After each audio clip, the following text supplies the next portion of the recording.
The sovereign is a coin with a very long history. It goes all the way back to the reign of Henry VII when it's initially struck under the first Tudor monarch. And it's this powerful expression of might and the authority of the new Tudor dynasty.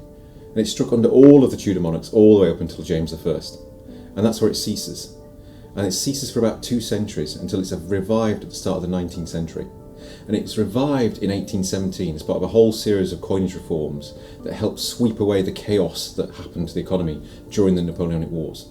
And what we see with these new sovereigns, these modern sovereigns that come about in 1817, is the physical expression of the gold standard. They literally are worth their weight in gold. And this is the coin really which becomes preeminent throughout the 19th century.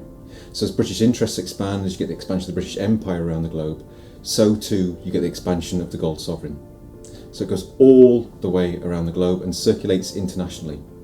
And the reason why you end up circulating internationally is not just because of the British interest and the British Empire, it's because the coin is struck to such very, very tight tolerances. And that means that people who receive it can trust it and rely upon it. And as a result of that, you get accounts of people trekking through the jungles of Brazil, taking bags full of sovereigns, full well knowing that wherever they end up, they can use these gold coins. Countries like Portugal as well, which have no connection to Britain officially, also accept the coin as legal tender. And that is why by the end of the 19th century it's referred to by some as the chief coin of the world. It's sort of equivalent as thinking about the American Express card of its day, accepted and traded wherever coins are accepted and traded. That was the sovereign in the 19th century. And that explains why the Royal Mint has to turn out tens upon tens upon tens of millions of them throughout the 19th century. And it also explains why we end up establishing branch mints all over the globe. So it makes much more sense to establish branches close to local sources of gold rather than shipping that gold all the way in its raw form from, say, Australia or Canada to the UK to be turned into sovereigns and then just to be sent back out around the world. So the first branch of the Royal Mint opens in Sydney in 1855, and that is followed by 2 other branches in Australia, in Melbourne and Perth. And they follow this classic model of being established close to natural sources of gold. The gold can be mined, refined, and then turned into gold sovereigns directly at source. And then they were then put out into circulation to go around the world. The branch mints fulfilled a huge number of sovereigns. They made masses of them throughout that period, and they were very, very important to that international circulating matrix. In addition to those in Australia, you end up with ones in South Africa, which opens just after the First World War. You have a short-lived wartime experience in Bombay in India, striking sovereigns for just 1 year in 1918. And you also get a branch in Canada, in Ottawa, which opens in 1908. Canada is never very successful as a branch, doesn't make that many sovereigns. In fact, India strikes more sovereigns in 1 year than Canada strikes throughout its entire time as a branch of the Royal Mint, which makes Canadian sovereigns particularly tricky to get hold of sometimes. The sovereign therefore becomes to embody more than just a coin. So what you start to see with the sovereign is the physical embodiment of the pride and the prestige of Britain and more widely its empire. And that is why people see it as a really powerful symbol, particularly at the end of the 19th and at the start of the 20th century. And it really does embody this might that you get with British Empire at its pomp.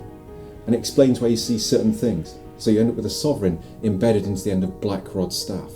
So Black Rod is the gentleman usher of the House of Commons. He's the chap that walks in front of the king as it is now and bangs on the door with a staff to gain admittance to the House of Commons. And at the end of that staff on which he's banging on the doors of the Commons is a 1904 sovereign. And that speaks volumes about how the British public and the British establishment saw this coin at the start of the 20th century. They really were speaking volumes about its pride, its prestige in the nation and the empire more generally. And what we have to remember, these are circulating gold coins. You could use these in day-to-day transactions. This is part of your change. Effectively, you're putting the nation's gold reserve into active use. It is being frittered away daily by people using it, being worn from hand to hand and in purse to purse. Dentists are melting it down to go into fillings. The nation's gold reserve being frittered away on a daily basis. It's a massive, massive luxury. And it's a huge luxury in peacetime, but it's completely and utterly impractical during wartime. And what kills off the circulating gold coinage is the First World War. And the first casualty of the Great War is the circulating gold coinage.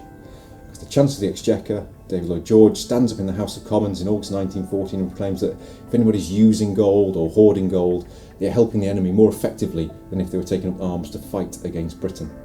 And as a result of that, sovereigns and half-sovereigns are replaced with banknotes. And that ceases this golden age of the sovereign as a circulating gold coin in Britain. But what you still have is this massive, massive appeal internationally. And whilst it is no longer backed officially, sovereigns still do circulate internationally to a degree. And so the branchments continue to produce sovereigns after the First World War, even though in London they ceased to be struck in 1917, which explains why the branches go all the way up until the 1930s in some cases. Those coins are not necessarily going into active circulation as we understand it. They're going to bank vaults and to back up the reserve, the actual paper currency being used. But there is still this demand for sovereigns around the world. So trusted and relied upon is it that people want to have access to it. And that explains why the Rome has to come back to making sovereigns in the 1950s. So the branches cease production in the 1930s, and what happens is you have this complete gap.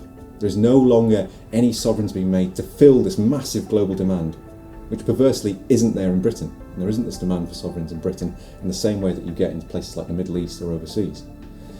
But because there is no production of new sovereigns, you end up with counterfeiters stepping in to fill that void, and they start to produce counterfeit sovereigns to meet that demand, that huge demand that's present in the 40s and 50s.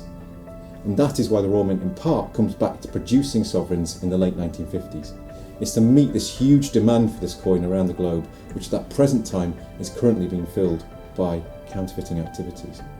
And from the 1950s onwards, the late 1950s onwards, you get this regular production of bullion sovereigns, which are not for use in the UK, but which are sold overseas onto the international markets, to places like the Middle East or through Switzerland, all over the world, the Far East, to meet that huge demand for bullion sovereigns and bullion use.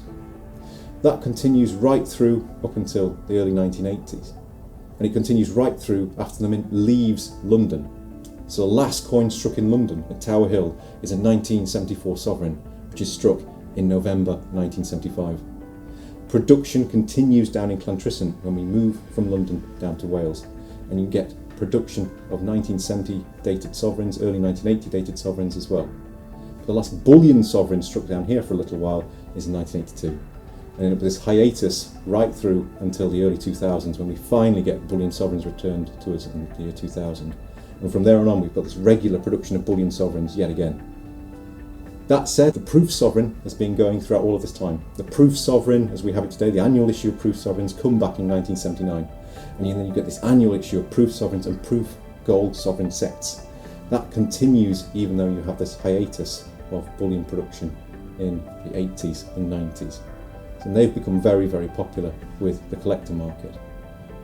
The sovereign really is this great survivor. It should not still be with us today, really, to be honest. It should have been killed off by the First World War. To be honest, it should have been killed off after the Tudors stopped making it, but we still have it. And I think that's because of this great psychological hold it has on the psyche in this country, but also around the world. It has become ingrained into people as being a coin that's, trusted and accepted and reliable. And that's why people continually come back to it. The psychological draw of the British gold sovereign is huge.